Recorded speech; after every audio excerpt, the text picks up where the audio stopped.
특수처치 부분 보겠습니다. 특수처치는 첫 번째로 정맥 주사에 의한 투약, 배뇨 관련 루갈리, 배변 관련 루갈리, 영양 관련 루갈리 이렇게 돼 있죠. 우선 정맥 주사에 의한 투약과 또 이 나머지 이 루갈리들은 현재 루를 가지고 있는 상태를 말합니다. 앞선 평가들에서 루 설치를 3개월 이내에 했나요? 라고 체크하는 것도 있었고요. 그 부위에 감염, 소견 등으로 해서 치료하는 경우들이 있나요? 라는 것도 또 평가한 적이 있습니다. 근데 여기는 그냥 순수하게 루를 가지고 있는 상태만을 보는 것입니다. 이런 경우 루를 가지고 있고 깨끗한 상처이고 수술한 지 3개월 이후가 된다면 이런 경우에는 의료 경도에 해당이 될 것입니다.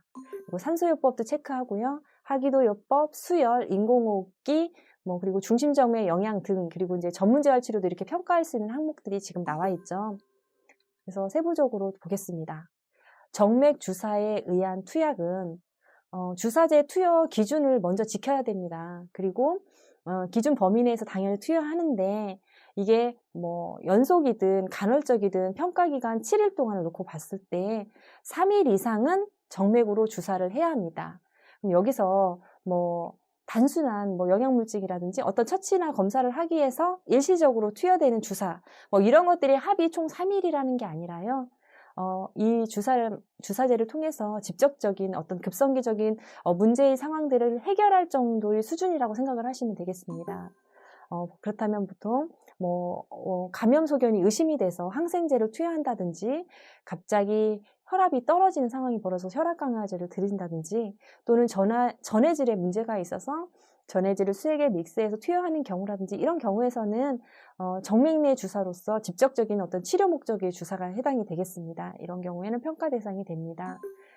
그런데 주사의 투여 원칙을 한번 공부해 보신다면 주사는 원래 경구 투약을 하는 게 원칙입니다. 주사를 먼저 하지는 않겠죠.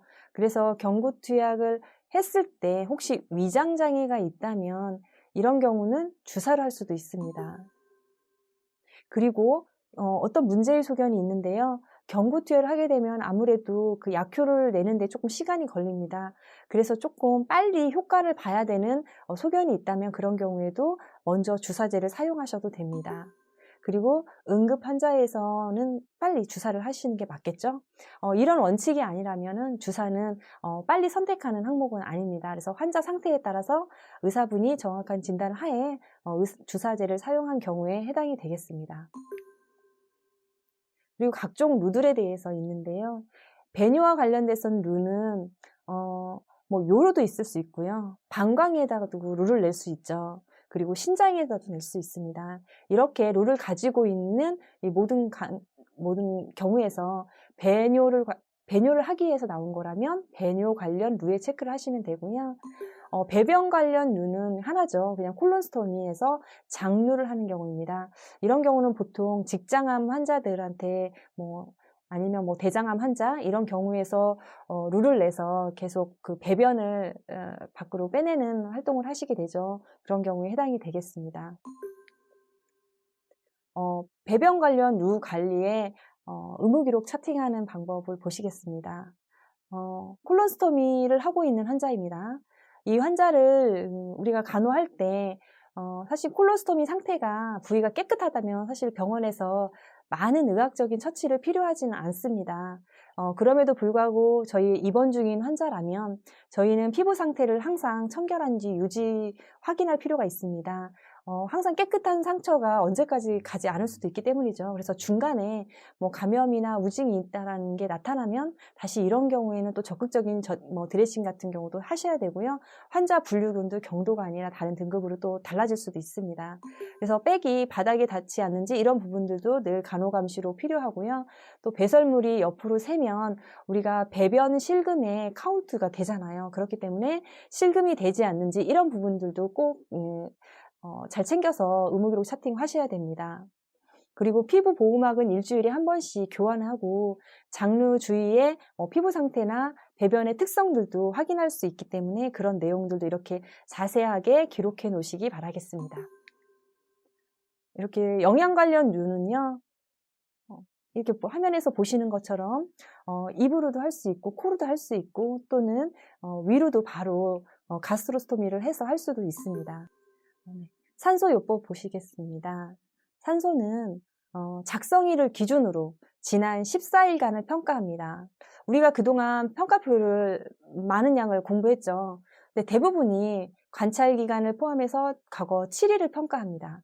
그런데 산소 같은 경우는 얘만 좀 특별해요. 과거 14일을 평가합니다.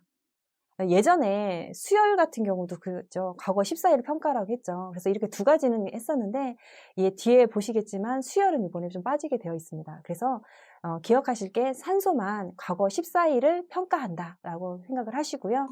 산소는 처음 시작할 때 중요한 게 SpO2를 확인하고 투여를 해야 되겠죠. 이 환자가 호흡곤란을 호소한다라는 것을 좀 객관적으로 증명하려면 SpO2 확인을 하셔야 됩니다. 그래서 90 이하에서 산소 스타트를 하셔야 됩니다. 산소는 하다 보면 환자 상태가 조금 좋아져서 끊었다가 또 다시 할 때도 있어요. 그래서 재시작할 때는 그 달력상으로 하루 이상이 날이 경과했을 때를 재시작이라고 볼 수 있고요. 투여하는 경로는 뭐 마스크나 캐뉼라 모두 다 사용을 해도 되고요. 항상 시작할 때는 늘 SpO2가 90 이하에서 다시 시작해야 된다는 겁니다. 그리고 이 관찰하는 기간은 사실 폐렴과 폐혈증 같은 행위 기간은 절대 포함돼서는 안 됩니다. 하기도 증기 흡입 치료입니다. 하기도 증기 흡입 치료는 요양병원에서 좀 많이 있는 경우인데요. 환자분들이 호흡곤란이나 숨차는 증상 등으로 인해서 이런 하기도 증기 흡입 치료를 조금 원하는 경우가 많이 있어요. 그래서 이런 경우에는 좀 습관적으로 많이 하시는데 그렇지 않은 경우에서만 이게 산정이 가능합니다.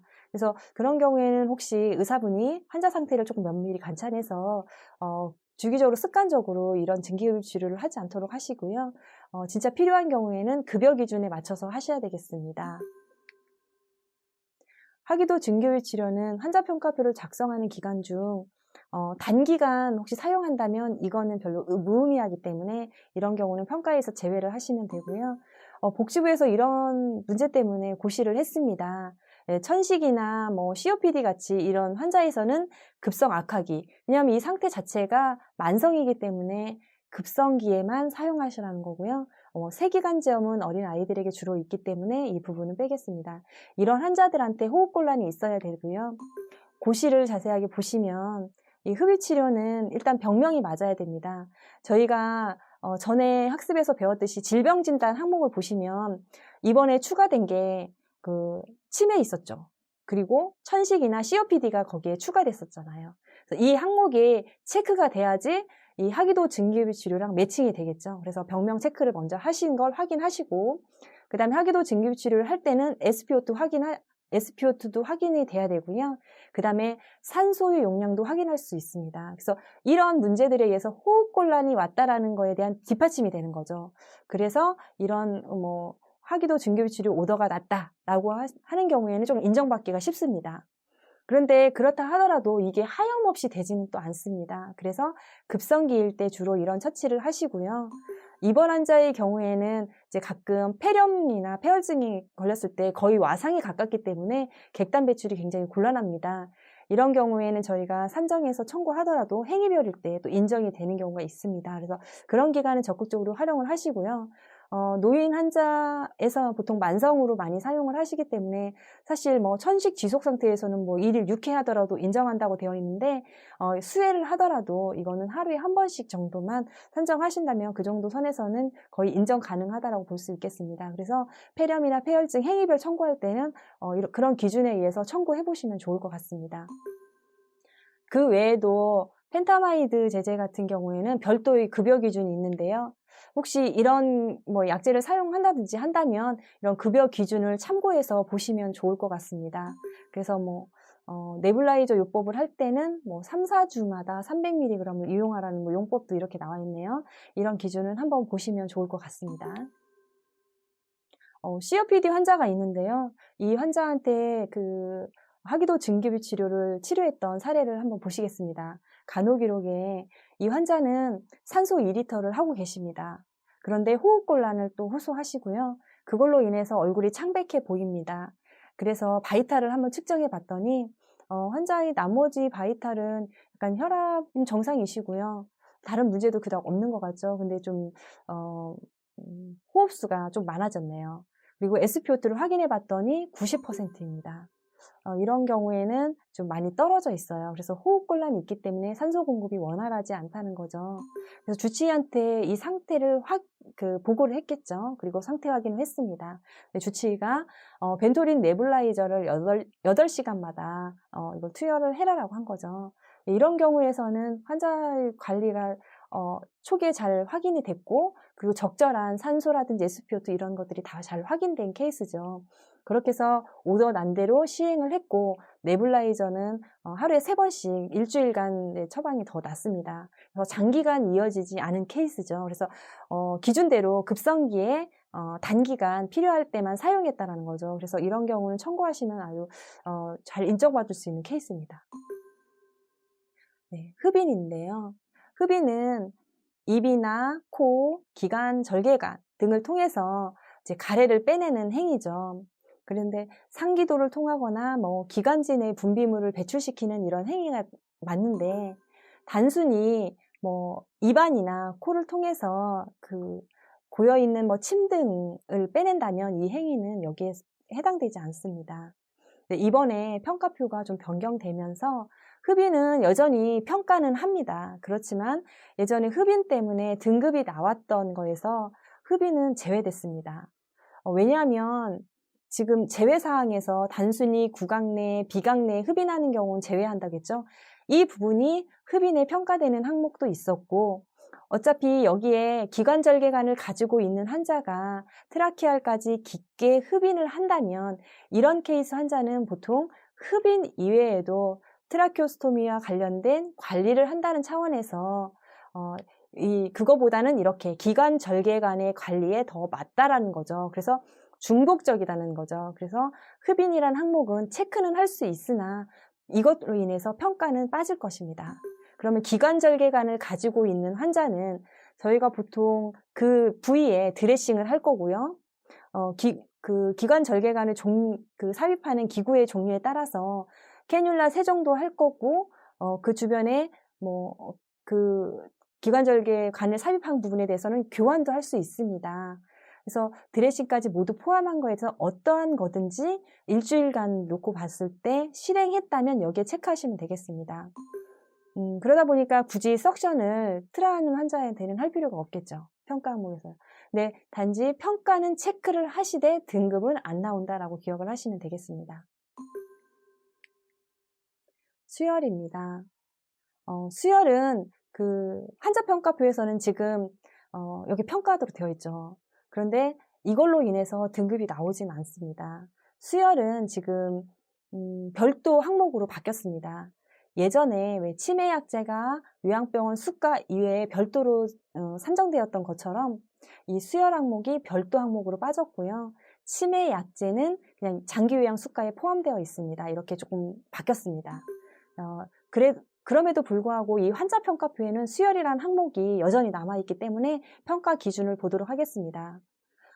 이게 예전에는 14일을 관찰해서 그 안에 수혈했나요를 물었는데, 이번에는 사실 등급하고 아무 영향이 없죠. 그래서 관찰 기간을 7일로 줄였습니다. 7일 동안 수혈을 했나요를 묻습니다. 그래서 전혈이나 적혈구 같은 경우는 최근 과거 평가일로부터 이제 3개월 이내에 헤모글로빈 수치가 2 이상 차이가 났거나 아니면 이번에 검사했는데 갑자기 정상적이었던 분이 헤모글로빈 9 이하로 떨어져 있다든지 이런 경우에선 수혈이 가능합니다. 혈소판 같은 경우도 환자 상태에 따라서 조금 기준이 뒤에 바로 설명해 드리겠습니다. 이렇게 혈소판 같은 경우는 5만 이하에서는 그러니까 수혈을 할 수 있겠습니다. 그럼에도 불구하고 의사가 5만 이하에서도 환자 상태상 괜찮다라고 판단이 된다면 이런 경우는 수혈을 하지 않아도 됩니다. 그래서 가장 중요한 거는 수혈이 어떤 수치에 의해서 바로 수혈을 하라는 건 아닙니다. 그래서 환자의 연령이라든지 질병 상태 이런 부분들을 종합적으로 판단해서 의사분이 오더를 내주시면 될 것 같습니다. 이 수혈은 저희가 혹시 그 전에 일주일을 관찰해야 되는데 이 관찰 기간이 조금 단축되는 경우들이 만약에 있었는데 이게 뭐 행위 기간인 뭐 폐렴이나 폐혈증 기간에 수혈한 경우가 있다면 이거를 포함해서 평가를 하면 절대 안 됩니다. 인공호흡기는 하루에 8시간 이상 지속적으로 인공호흡기를 사용하는 경우에 해당이 됩니다. 그럼 인공호흡기를 사용하다 중간에 끊고 다시 사용한다 하더라도 하루에 8시간 이상만 사용하면 됩니다. 네, 평가하는 방법은 인공호흡기를 떼는 것도 포함을 합니다. 떼는 그 과정이 있는 것도요. 그런데 뭐 그 인공호흡기의 종류에 따라서는 뭐 간헐적 양압이나 음압 호흡 치료가 있기도 합니다. 이런 장비로 나와 있는 항목들에 대해서는 여기에 평가하면 안 됩니다. 그리고 인공호흡기가 대여하는 경우도 많이 있습니다. 그래서 환자분이 뭐 자가 대여도 하기도 하고 병원에서 대여도 하는데요. 이런 경우는 평가 항목에 또 들어와 있습니다.